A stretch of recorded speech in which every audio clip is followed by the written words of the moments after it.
Late Saturday at Cal's place. Red checkered cloth on the picnic table. Charcoal smoke drifting sweet from the grill. Cicadas under the laughter. I had a beer in my hand, telling a story about a jinxed cabinet. Lainey sat close, her hand light on my elbow. I grinned. "Yeah, ask my wife here, she'll back me up." The table roared. Then Lainey squeezed my arm, looked at me not joking, and said, "Calm as still water. We're getting married." The yard went silent. Marla's knife hit her plate. The brass compass at her throat caught the sun, and for the first time in 8 years I couldn't read her face. Let me back up a step and start from the beginning. My name is Isaiah Bennett. I'm 40 years old. I restore old furniture in a small workshop on Haywood Road in Asheville, North Carolina. The building used to be a bicycle repair shop back in the 1960s, and if you stand in the back corner on a quiet morning, you can still smell chain grease under the linseed oil. That's what my life smells like now. Linseed oil, walnut shavings, a little bit of coffee. There's an old radio on the workbench that only plays soul, the kind my father used to hum while he shaved. Otis Redding, Bill Withers, Sam Cooke. I keep it low. I like the sound of tools better. I've been on my own for 6 years now. My ex-wife Vanessa and I split when I turned 34. We never had children together. She wanted a bigger city, brighter lights, a husband in a suit. I wanted the sound of a hand plane at 7 in the morning and a porch to sit on at night. Somewhere in between those two lives, we ran out of things to say. The divorce was quiet. No lawyers throwing chairs, just 2 adults signing paper and closing a door. I moved into a 2-bedroom red brick bungalow off Kenilworth Road, and I filled it with things I built myself.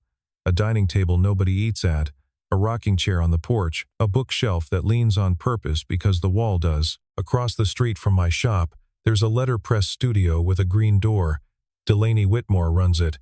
Everybody calls her Lainey. I met her 8 years ago on a Tuesday, when her old Volvo wagon coughed to a stop right in front of my roll-up. She stepped out new to town, no idea where the closest gas station was, and asked if I could help her push. I did. That was the whole meeting. 2 people leaning into a car that didn't want to move, and a stranger becoming somebody by the end of the block. The following week, she came back with 2 paper cups of coffee and a shy smile, said thank you, and asked if I always worked with the door open. I said only when the weather was decent. She said the weather was decent almost every day in Asheville, wasn't it? I laughed. She laughed. After that, coffee across the street became a thing. Not every day. Just often enough that when a week went by without it, my mornings felt off. For her 29th birthday, I gave her a small brass compass I'd found in the hidden drawer of a writing desk I was restoring. It was old, tarnished, the kind of thing a sea captain's grandson might have carried without knowing what it was worth. I polished it, ran a leather cord through the eye, and handed it to her over the workbench. I said, "So you'll never lose your way in this town." She held it in her palm like it might break. Then she put the cord over her head and tucked the compass under her collar. She's worn it every day since. I never thought about it much. I figured she just liked it. I figured wrong. There's a rhythm to the people around me. Cal, Lainey's older brother, works construction and hosts a Sunday barbecue almost every week, weather permitting. Marla and Doug Pearson live 2 houses down from Cal, retired school teachers, married 38 years, still holding hands at the mailbox. They taught me how much a long marriage can look like an easy one. Between the 4 of them, plus neighbors and cousins and Lainey's regulars from the print shop, my weekends had shape. Grill smoke, bad jokes. Marla's potato salad she pretends is a family secret when the recipe is on the back of a mayonnaise jar. Once, a customer picking up a sideboard leaned on the counter. "Bennett, you and that letterpress girl still just friends, huh?" I laughed him off. Marla told me the same thing in a different way. She caught me one Sunday, walked me over to the fence, and said, "Isaiah, that woman brings you coffee in the rain." Rain, honey. I laughed at that too. I told myself Lainey was the best friend I'd ever had. I told myself that a lot. I thought I knew every corner of my quiet life. I didn't know Lainey was quietly carrying the map. 3 weeks before that barbecue, on a Tuesday morning, Lainey came across the street with 2 coffees the way she always did. The sun was still low behind the ridge. I had the shop door rolled up halfway, sawdust in the air, the radio playing something slow and brass. Except this time she handed me my cup and said, "I switched you back to 1 sugar. You've been quieter after the 2 sugar days." I stared at her. It was the middle of July. I had switched to less sugar in April, without saying a word to anybody, because my doctor had suggested I ease off after a routine appointment. Lainey had never once asked me about my sugar. She had tracked it. She had tracked me. I tried to make it a joke. "You keeping a file on me, Whitmore?" She laughed, but her eyes slid to the side and stayed there a beat too long. Then she stepped closer, reached up, and straightened the collar of my work shirt where it had folded under itself in the wash. Her fingers stayed there half a second longer than a friend's would. I felt it. And then I didn't let myself feel it, because feelings like that scared me more than I wanted to admit at 40 years old. I stepped back. I took a sip of the coffee. It was perfect. Of course it was perfect. "Better?" she asked. "Better," I said. She smiled at me over the lid of her cup, and I remember thinking, for a heartbeat, that her smile looked older than it should, like a woman who had learned to be patient with a slow-moving thing. That Thursday it rained, the kind of rain Asheville gets in late summer, the kind that runs sideways off the gutters and finds every soft spot in every old roof. Lainey called me from the shop, said her back porch awning was leaking again, said she'd tried to plug it with a towel, and the towel had lost. I grabbed my aluminum ladder and jogged across the street with my hood up. I set the ladder against the awning and climbed up. She held the base with both hands, 1 foot braced, chin lifted, watching me work. The rain had backed off to a mist. Water dripped from the gutter onto the brim of my hat. Halfway through the patch job, I don't know why, I asked her, "Lainey, why don't you date?" Serious question. You're smart. You're kind. Half this town would line up for you. Why? She was quiet for a long time. I could hear the water sliding off the tin. I could hear a truck 2 streets over. I could hear her breathing. When she finally answered, she said one word, "Particular." I laughed. I said, "Well, that makes 2 of us," and I went back to sealing the leak with a tube of roof cement. And I never once thought to ask her what particular meant, or what she might have been particular about. I was busy. I was up a ladder. I was safe. When I climbed down, she handed me a towel. Her hand brushed mine, passing it over. I didn't look at her face. I said, "That should hold you till winter." She said, "Thanks, Bennett." She said it soft. She said it like it was the 700th time she'd said it, and every one of those times had mattered. That Saturday there was a group dinner at Cal's Burgers, corn, a pitcher of sweet tea, everybody in shorts and old sneakers. After we ate, Cal pulled me out to the back porch under the string of yellow bulbs he'd hung himself the summer before. He handed me a fresh beer and looked out at the yard for a while before he spoke. I could hear Lainey inside, laughing at something Marla had said. I could hear the screen door creak in the breeze. "Isaiah," he said, "my sister turned down a promotion in Boston 3 years back. Full relocation, big raise, corporate stationery account she'd have loved. Turned it flat down. She ever tell you why?" I said no. I said she'd mentioned Boston once, offhand, and never brought it up again. Cal nodded slow. He took a long pull off his beer. "She said it was about me," Cal said. "About being close to family. I let her sell me on that at the time." He glanced at me sideways. "But I got a wife and 2 boys and I'm doing fine, brother. She didn't turn down Boston for me." I stood there holding a beer that had gone lukewarm in my hand. Cal clapped my shoulder twice, firm. "Never mind," he said. "Never mind. That's what a man says when he's watching you walk past a lit sign and doesn't have the heart to point at it." The following Tuesday I was in the print shop after hours, helping Lainey fold and box a rush order of wedding invitations for a client in Charleston. The paper was heavy cream, decal-edged, with a copper foil monogram Lainey had set by hand. She'd been up since 5 to hit the deadline. We were folding side by side at her long oak table, laughing because we'd both folded a stack the wrong way and matched each other's mistakes exactly. Same crease, same fold, both wrong. "Well," she said, "at least we're consistent." "Consistency is a virtue," I said. "Not on wedding invitations, Bennett." We laughed. Our hands touched, reaching for the same crease. She pulled back a little too fast. The lamplight caught the brass compass at her throat as she leaned in again. "You still wear that thing every day," I said. She touched it without looking down. She'd been touching it for years, unconsciously, whenever she was thinking about something she couldn't say. I would learn later that she took it off exactly twice a year once to polish it, Once to check the pin was true, otherwise it lived against her collarbone, closer to her heart than any friend of hers had a right to guess. "It points home," she said. I smiled. I thought she meant Asheville.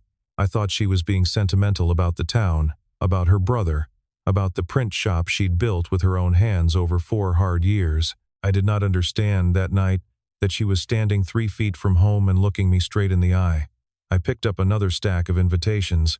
I folded them slow and careful this time. She hummed something under her breath, a low soul melody, and I hummed it back without thinking. We finished the last box at nearly midnight. She locked up. I walked her to my truck. She didn't take my arm, but she stayed close enough that our shoulders bumped twice between the door and the passenger side, and neither of us said sorry, because neither of us was. I drove her home that night because a real storm had rolled in, thunder cracking over the ridge, sheet lightning washing the porch pale. We ran from my truck to her front door and stopped under the awning, breathless, dripping. She had her keys in her hand but didn't turn to the lock. She looked up at me, close enough that I could hear her breathing. She tilted her head, opened her mouth like she was going to say something specific, something she had maybe rehearsed at the kitchen sink 100 times. A thunderclap ripped right over the house and rattled the windows in their frames. She laughed instead, a small private laugh, and turned to the door. "Good night, Bennett," she said. "Good night, Whitmore," I said back. I drove home with both hands white on the wheel. The wipers couldn't keep up. I told myself the storm had rattled me. I told myself a lot of things, driving back that night on wet asphalt, with the radio off and my chest doing something I didn't want to name. Later, after everything I'd learned, that Lainey went inside that night, put her keys in the bowl by the door, sat down at her kitchen table, and opened a small blue notebook she kept in the drawer. She wrote one line. Almost said it, coward. She had 83 entries like that, going back years. Some just 3 words, some a whole paragraph, all of them mine, and I had never seen one. 8 years of almost. And I was the only one in the room who didn't hear it. The next Saturday morning, Lainey and I went to the farmer's market off Charlotte Street the way we did most Saturdays in season. She had a canvas tote over her shoulder. I had my hat pulled low. The tomatoes were finally in the big heirlooms, orange and purple and green striped, still warm from the sun. I was picking one up and smelling it, the way my grandmother taught me, and Lainey was laughing at me because I did that with every single tomato before I bought one. She was mid-laugh when a voice cut through the row. "Isaiah? My God, Isaiah Bennett." I turned. Vanessa stood at the end of the table, sunglasses pushed up into her hair, linen slacks that cost what my mortgage did. She looked exactly like the woman I'd married, and exactly like the woman I'd divorced, which is to say, expensive and sharp and impossible to look away from. Her eyes flicked to Lainey. She did the thing rich, well-dressed women can do in less than a second, a full inventory, from hairline to shoes, and a small, dismissive smile at the end of it. "Well, hi," Vanessa said. She hugged me before I could step back. She smelled the same, Chanel and mint gum. 6 years and the same perfume. "I'm in Asheville for 2 weeks. Client project, big hospitality account. I can't believe I ran into you at the Tomatoes, of all places." She laughed like we shared something. "We should catch up. Coffee? Tomorrow?" I said something polite that meant no. I said we were busy. I said good to see you. Lainey stood quiet the entire time, her small, nice smile in place, but I felt her shoulder under my hand go tight as a wound spring. Vanessa touched my forearm as she walked away and said, over her shoulder, "I'll find you, Isaiah." She did. 2 days later she showed up at my shop without warning, a bottle of red wine in one hand, and a look on her face I remembered from our first year together. She'd let herself in through the open bay door. The radio was still playing. Vanessa lifted the wine like a peace offering. She wanted to talk about the mistake we made 6 years ago. She wanted to talk about a real second chance. She sat on the workbench and crossed her legs and told me she'd been thinking about me for months. She said Charlotte had been clarifying. She said she'd been wrong about a lot of things. I said no. I said it kindly. I said it clearly. I said I was happy where I was. She smiled without any warmth in her eyes and said, "It's her, isn't it? The paper girl." I didn't answer. I didn't know how to. She left the wine on the bench and walked out. The workshop smelled like her perfume for 2 full days after too sweet, wrong against the walnut dust. sitting on top of everything like a coat somebody had left in the wrong room. That Friday, Cal put together a small dinner at the Bull and Beggar in the River Arts District. Old brick walls, hanging bulbs, the kind of place where the menu changes on Tuesdays. Lainey was there, so was Cal, Doug, and Marla. A couple of Cal's construction guys, and Lainey's neighbor Kim from the shop next door. I don't know how Vanessa found out where we were eating. I still don't. Somebody's Instagram, probably. But halfway through the appetizers, she walked in like she'd been invited, kissed Cal on the cheek before he could freeze her out, and slid into the empty chair across from Lainey before anybody could stop her. She was smiling the whole time. That's what I keep remembering. Smiling. 2 glasses of wine in, she raised hers toward Lainey like she was giving a toast. Her voice went sweet as syrup on ice. Lainey, I have to ask, is it true you turned down that Boston position back in 2022? I heard from an old colleague of mine. Beautiful salary, beautiful city. Such a shame. What on earth kept you here? The table went quiet the way tables do when everyone knows a knife has been set down between the plates. Cal's jaw locked. Doug set his fork down slowly. Lainey set her glass down carefully. Her fingers trembled on the stem, just a little. I saw it because I was watching. She lifted her chin. Family, she said. Cal. Vanessa tilted her head. Cal, she repeated, tasting the word. Right. Then she turned her whole body toward me, every eye at the table on her. Isaiah, sweetheart, I have to tell you something because someone in this room should. Everyone at this table has known for years. Everyone except you. That poor girl has been in love with you since 2018. The whole floor of the restaurant dropped out from under me. I looked at Lainey. I looked at her and waited for her to say Vanessa was drunk, or cruel, or wrong. She didn't. She closed her eyes for a second, the way you close them when you already know the sentence but you were hoping never to hear it read out loud in front of a room. Her right hand went up to her collarbone without her thinking about it and touched the brass compass. That small, unconscious gesture I'd seen 100 times and never once understood. Cal stood up first. He didn't raise his voice. He didn't have to. He looked down at Vanessa with the calm, flat contempt of a man who had run out of politeness a long time ago. You always did know how to burn a room down for a warm minute of attention, he said. He picked up his jacket. His work boots made a soft, heavy sound on the wide plank floor as he crossed to his sister's chair and offered her his arm. I went after them.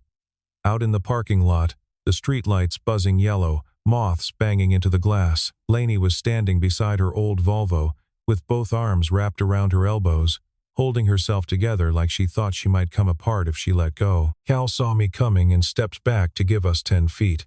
He wasn't going to leave her, but he was going to let me try. Is it true? I asked her, my voice low. She didn't answer for a long time. She looked at the pavement. She looked at the streetlight. She looked anywhere but at me. Then, finally, she looked up. Isaiah, please. Not tonight. She got in the car. Cal got in the passenger seat. She pulled out of the lot slow and careful, the way she drove everything. I stood alone on the asphalt with my hands in my pockets and my dinner going cold at a table I couldn't go back to. Vanessa texted me that night. Sweet as honey. About how she was worried about me. About how she was at her hotel if I wanted to talk. I read it twice and put my phone face down on the counter. I went home. I couldn't sleep. Around 2 in the morning I drove back to the shop, turned on one work light, and sat on the stool next to a walnut top I'd been finishing for a customer. I ran my hand across the grain until it was almost warm under my palm. My head was full of noise and empty at the same time. For 8 years I'd been reading the wrong book, and someone had just torn out the last page in front of everyone. The next morning I drove to Cal's before the sun was fully up. He was already on the porch with 2 mugs, like he'd been expecting me. He handed me one, coffee, black, strong enough to wake the dead. We sat in the rocking chairs he'd built himself and watched the light come up over the trees. For a long time, neither of us said anything. Then Cal got up, went inside, and came back out with something in his hand. He set it on the little wicker table between us. A small notebook, blue cloth cover, corners worn soft from years of hands. She left this at my place 2 months ago, Cal said. She hasn't asked for it back. I think she wanted somebody to find it. I think that somebody was always going to be you. I looked at him. He nodded once, permission and warning both. I picked it up. I opened it. Every page was a date and 1 or 2 lines. Nothing more. March 4th, 2019, he fixed my chair. Said, "There you go, boss." I could have cried. August 2020. Almost. Coward. Valentine's Day 2021. He brought me coffee first today. Small thing. It's not a small thing. Christmas 2022, told Boston no. Told myself it's about Cal. It isn't. July 2023. Isaiah laughed at something I said, and I forgot how to swallow. 40 years old. Not 18. October 2024. He wore the blue shirt today. I have no dignity. I turned pages. 83 entries. 8 years. Ordinary Tuesdays. Rainy Fridays. Sundays, she'd sat 2 chairs down from me and written that same night about how it felt to sit 2 chairs down from me. I closed the book with my hands shaking a little. I didn't say anything for a long time. Cal let me not say anything. That was the kind of friend he was. He knew when to be quiet. Finally, he said, "That compass you gave her? She had it appraised once. Not for money. She just wanted to know if it really pointed north. It does. She calls it her true north. She means you, brother.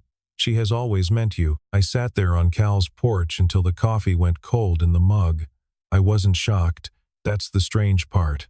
I wasn't shocked. I was quiet the way a man is quiet when he realizes he's been loved, really loved, patiently loved, without conditions for 8 years, and he has walked past that love every single morning holding a paper cup and calling it friendship.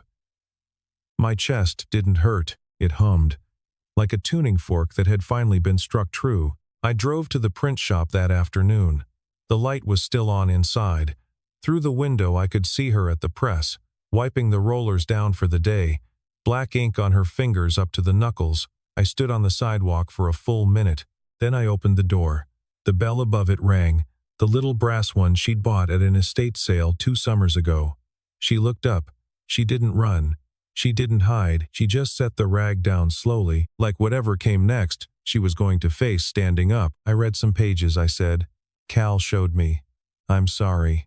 I know that wasn't yours to give, but I needed to know." She nodded. 2 tears went down her face without any sound, one after the other, like she'd been holding them so long they'd forgotten how to fall loudly. "I never wanted you to know like that," she said. "I never wanted you to know at all, honestly. Because if you knew, and it wasn't the same for you, I'd lose the best friend I've ever had." And Isaiah, that felt worse than silence. Every single year of it felt worse than silence. I took a step toward her. Then another. The old wood floor of the shop creaked under my boots. "Lainey," I said. "Look at me." She did. "Every Sunday barbecue," I said. "Every coffee. Every broken window latch. Every time somebody asked me who my best friend was and I said your name without thinking twice, I was saying the truest thing I knew how to say. I just didn't know there was a truer word underneath it." She broke then. Not loud.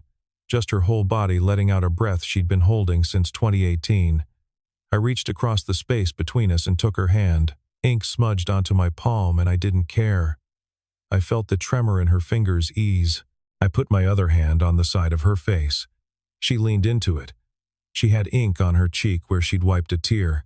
I brushed it with my thumb and only made it worse. She laughed once, wet and small, and I laughed with her, and something 8 years old broke open in the middle of both of us. "I'm not going anywhere," I said, "but I'm not going to keep standing on the wrong side of this door either.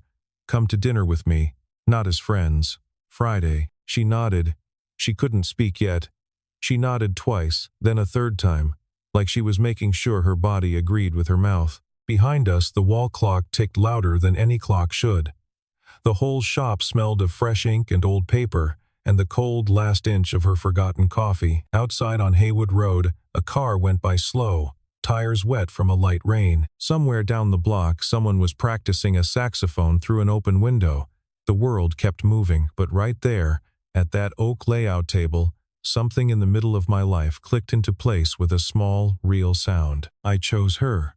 8 years late. But I chose her out loud, where she could hear it. We didn't rush anything after that. We couldn't have if we'd tried. When 2 people have already spent 8 years learning each other's silences, you don't get to pretend you're strangers on a first date, but you also don't get to skip the parts where you say the true things out loud for the first time. So we did both. We took our time. We were careful with each other. Our first real dinner was at the Admiral on the West Side. She ordered the trout the way she'd ordered it a dozen times before. I teased her. "You realize we've done this 100 times. She smiled at me across the candle and said, quietly, "Never once as this." I reached across the small table and took her hand, and the brass compass at her throat swung gently against her collarbone. The waiter came and pretended not to notice we hadn't looked at the menu since he'd handed it to us. He came back 3 times. We didn't mind. We walked along the French Broad River on Sundays after that, past the old warehouses and the mural walls, all the way out to where the trail runs beside the water. She showed me how a Vandercook press works, how you pull a proof, how you ink a chase, how you clean the rollers without cutting your fingers on the type. She let me set my own name in 8-point Bodoni. I ran the paper through the press, and she laughed at me because I stood back from it like I was afraid of hurting the machine. I showed her how to shave a curl off a piece of walnut with a hand plane, how the wood tells you where to push and where to ease. She was a quick student and a slow talker, and I loved both of those things about her more every week. The first night she stayed over at my place, we didn't go inside. We sat on my back porch under a wool blanket and talked until the sky over the ridge turned pale. 2 mugs of tea between us going lukewarm. She fell asleep on my shoulder somewhere around 4 in the morning. I didn't move for 2 hours. My arm went dead. I didn't care. I could feel the small weight of the compass through the cloth of her dress, resting against my ribcage. I thought, so this is what it feels like to notice. So this is what it feels like when a woman falls asleep against you and the whole night stays awake around her, respectful. Vanessa tried once more. Only once. A few weeks after I told Lainey the truth, Vanessa cornered her at the print shop on a Wednesday afternoon. Lainey told me about it that night, calm, no drama, folding laundry on my kitchen table. She said Vanessa had swept in with a coffee tray for 2, sat on the edge of the layout table, and said, "He'll get bored, honey. He always did with me." Lainey told me she'd looked at Vanessa for a long moment without saying anything. Then she'd said, "Vanessa, I don't know the man you married. I know the man who's been showing up at my door for 8 years. Those might be 2 different people. That's not my problem or his anymore." Then she'd walk to the front door and held it open until Vanessa walked out. Vanessa never came back. I heard through Cal a few months later that she'd taken a job in Charlotte and had gotten engaged to a lawyer with 2 vacation homes. I hope honestly that she's happy. I hope for her whatever she needs. I don't need anything from that story anymore. 14 months later, Cal's backyard. Same red checkered cloth. Same grill smoke drifting sweet in the late afternoon. Same cicadas. Same Marla laughing too loud at Doug's terrible joke. Same aluminum tub full of ice and sodas. Cal's nephews from over in Weaverville were running around the yard barefoot with sparklers left over from July. Somebody's dog kept trying to steal a hot dog off the low table. Doug kept catching him. Cal kept flipping burgers with the same long spatula he'd had since the day I met him. I sat next to Lainey like I'd sat next to her 100 times before, only this time my hand found hers under the picnic table on its own, without me having to tell it to. I was telling a story about a customer, the way I always do some man who'd brought in his grandfather's steamer trunk, convinced there was gold hidden in the lining, and how I'd had to explain, gently, that it was just old newspaper from 1938 and a very disappointed grandson. The table was laughing. Marla was wiping her eyes. I lifted my beer and, from pure old habit, I said the joke. "Yeah, ask my wife here." The table leaned in, waiting for the punchline they knew was coming. Lainey squeezed my hand. She looked at me. That same look. That same exact look from the first time. And she said, "We're getting married." This time I didn't freeze. This time I smiled so wide I felt it in the back of my jaw. I reached into my shirt pocket. I pulled out the ring I'd been carrying for 6 weeks, waiting for the right afternoon, and knowing, in the back of my heart, that she was going to steal the moment from me because that was who she was, and I loved her for it. A thin band of silver I'd made myself in the shop. Off hours, cursing at how hard it is to work silver when you're used to walnut. On the face of it I'd engraved a small compass. Not fancy, small, real. The whole table gasped. Marla started crying into her napkin. Doug said, "About time, son."